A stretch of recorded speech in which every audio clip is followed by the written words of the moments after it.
In the heart of Africa, two villages stood in constant tension. Witch Doctor Jumar, a powerful and respected healer, lived in one village. His wisdom and magical abilities were known far and wide, earning him fear and reverence. Despite his power, Juma had a secret that could destroy everything he had built. He was in love with Naisha, the daughter of Chief Mosi from the rival village.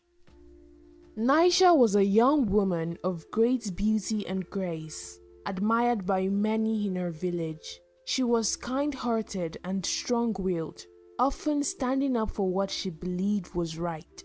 Her father, Chief Mosi, was a stern and authoritative leader who harbored deep distrust and animosity towards Juma's village. He would never approve of their union. The love between Juma and Naisha blossomed in secret. They met under the cover of darkness, away from prying eyes, sharing dreams of a future together. They knew the risks involved, but their love was too strong to deny. They began to plan their escape, hoping to find a place where they could live in peace, free from the prejudice and conflicts of their villages. As they gathered supplies and performed rituals to protect themselves, the threat of discovery grew with each passing day. They were walking a dangerous path, but their love gave them the courage to face whatever challenges lay ahead. Juma and Naisha's secret meetings became more frequent as they prepared for their escape. They chose secluded spots deep within the forest, far away from the watchful eyes of their respective villagers. They spoke in whispers, their conversations filled with both hope and fear. "We must be careful, Naisha," Juma warned one evening as they sat beneath a large baobab tree. "If anyone discovers our plans, it could lead to a conflict between our villages." Naisha nodded, her eyes filled with determination. "I know, Juma, but I cannot bear the thought of living without you. We must find a way to be together, no matter the cost."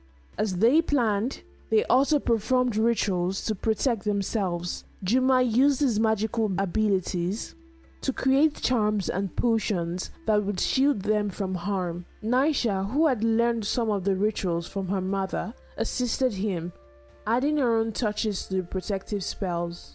One night, as they were preparing a particularly powerful ritual, they heard voices approaching. Panic surged through them. They quickly extinguished their fire and hid among the thick foliage, hearts pounding in their chests. The voices grew louder, and they recognized the tones of the villagers from both their communities. It seemed that a patrol from each village had crossed paths in the forest, an unusual occurrence that heightened their fears of being discovered. Juma and Naisha held their breath, listening intently as the villagers spoke. The conversation was tense, filled with suspicion and thinly veiled threats. It was clear that the animosity between the villages was as strong as ever.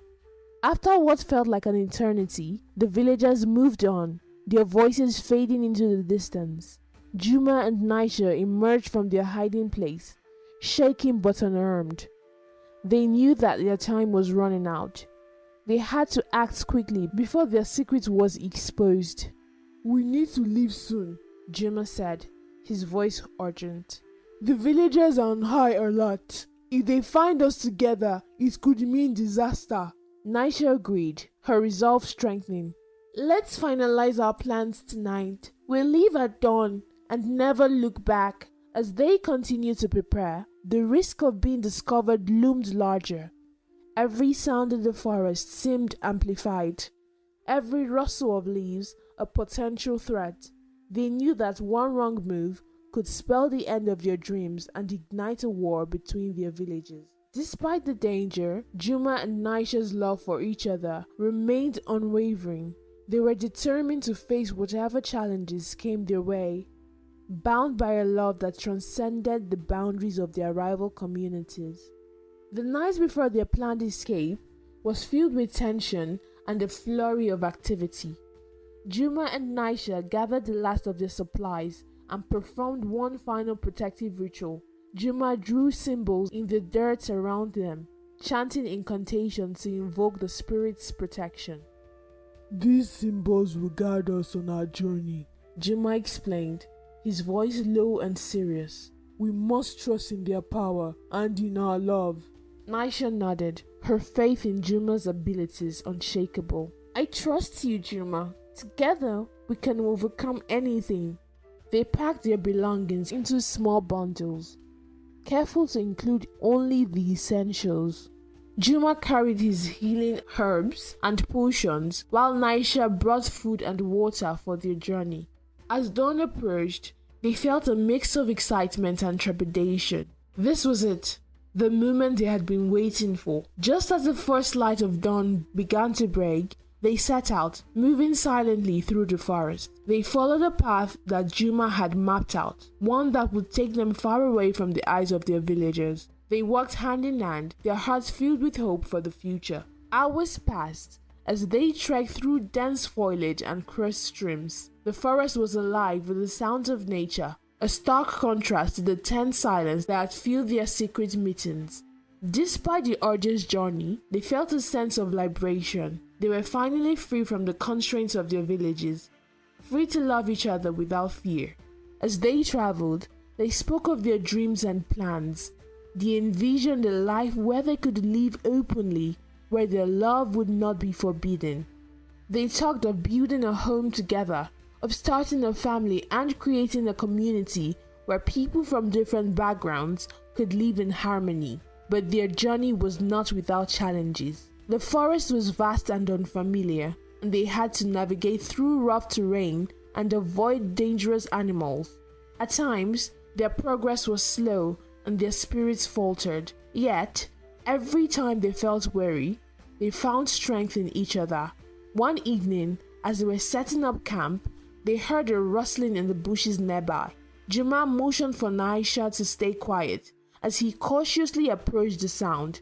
To their relief, it was only a small deer, curious about the intruders in its territory. They laughed at their own paranoia, but the incident served as a reminder of the risks they faced. Days turned into weeks as they journeyed farther from their villages. They had been careful to cover their tracks, but they couldn't shake the feeling that they were being followed. One night, as they sat by their campfire, Juma voiced his concerns. I think someone might be tracking us, he said, his eyes scanning the darkness around them. We need to be extra vigilant. Naisha squeezed his hand reassuringly. We'll be careful, Juma. We're almost there. We just need to stay strong. As they continued their journey, they began to notice subtle signs that they were not alone. Footprints in the dirt, broken branches, and the feeling of being watched. They quickened their pace, hoping to reach their destination before their pursuers caught up with them. Finally, after weeks of traveling, they reached the edge of a vast open plain.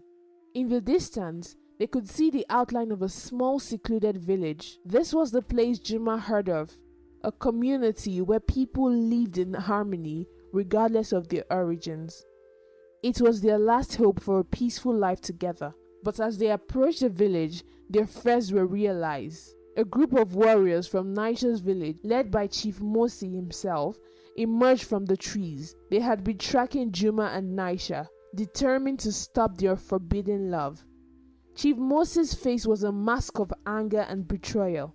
Naisha, how could you betray your own people like this? And you, Juma, have dishonored our traditions and defied the gods. Juma stepped forward, placing himself between Naisha and her father. Chief Mosi, our love is not a betrayal. It is a bond that transcends the animosity between our villages. We seek only to live in peace. But Chief Mosi was unmoved. You have brought shame upon us all. There is no place for you in our world. You will be punished for your defiance. As tensions escalated, Juma knew he had to act quickly. He reached into his pouch and pulled out a vial of shimmering liquid. This is a potion of protection, Chief Mosi. It will shield us from harm and prove the strength of our love. But before he could use it, A commotion erupted. Warriors from Juma's village, who had also been tracking them, appeared on the scene. The two groups faced off, weapons drawn, ready for battle. Naisha cried out, "Stop! Please, stop!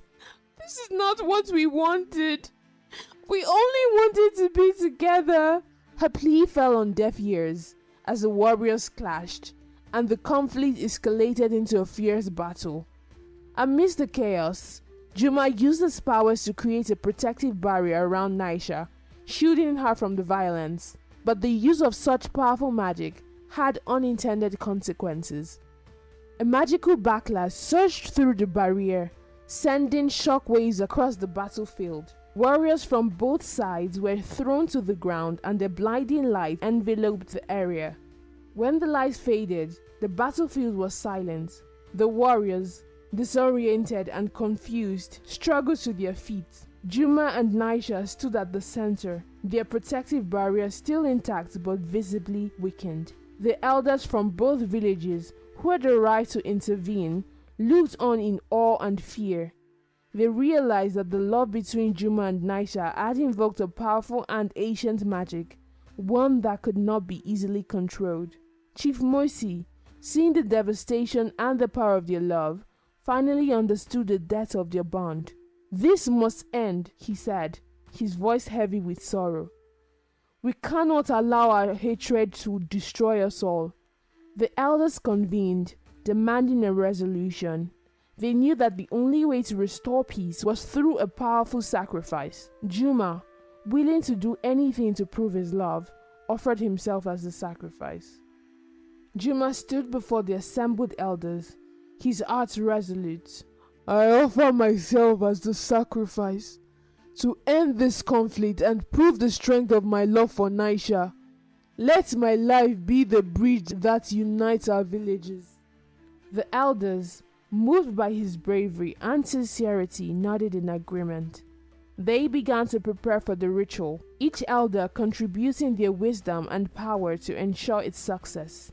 Naisha, watched in anguish, turned between her love for Juma and the need for peace. As the sun set, casting a golden glow over the plains, the villagers from both communities gathered to witness the ritual. A sacred altar was constructed, and Juma was led to it, his hands bound with ceremonial ropes. Naisha stood by his side, tears streaming down her face. Chief Mosi approached Juma, his expression solemn. "You have shown great courage, Juma. Your sacrifice will not be in vain. May the gods forgive us and grant us peace." The elders began to chant, their voices rising in a harmonious melody that echoed across the landscape. Juma closed his eyes, feeling the weight of their words and the power of the ritual. He could sense the magic swirling around him, a tangible force that promised to heal the rifts between their villages. As the chanting reached its peak, a brilliant light enveloped Juma. He felt a surge of energy coursed through him, lifting him off the ground. The villagers watched in awe as the light intensified, bathing the entire area in a radiant glow. Naisha reached out, her voice trembling with emotion. "Juma, I love you. No matter what happens, our love will endure." Juma opened his eyes, his gaze locking onto hers. "I love you too, Naisha, forever." With a final blinding flash, the light consumed Juma and he disappeared from sight. The villagers gasped, some crying out in shock and grief. But as the light faded, they realized that something miraculous had occurred. The air was filled with a sense of calm and serenity. The tension that had plagued their villages for generations seemed to dissipate, replaced by a profound feeling of unity and understanding. The elders looked around, their faces reflecting a mixture of awe and reverence. Chief Mercy stepped forward, his voice breaking the silence. "Juma's sacrifice has shown us the power of love and the futility of our hatred. Let us honor his memory by living in peace and harmony.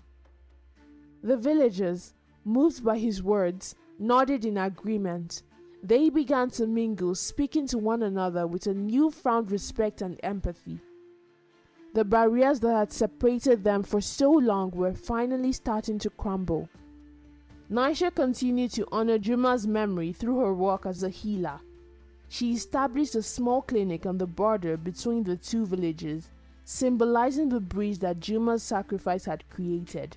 People from both villages came to her for treatment, and she taught others the healing arts, ensuring that Juma's legacy lived on. Chief Mosi, having witnessed a profound transformation in his people, embraced the new era of peace. He worked closely with the elders and leaders from both villages to maintain harmony and address any conflicts that arose. His leadership, tempered by the lessons learned from Juma's sacrifice, became a beacon of wisdom and compassion. The elders continued to play a vital role in guiding the community. They organized councils where villagers could voice their concerns and work together to find solutions. This inclusive approach fostered a sense of unity and shared responsibility, strengthening the bonds between the two villages. Years passed, and the story of Juma and Naisha's forbidden love became a legend that was passed down through generations.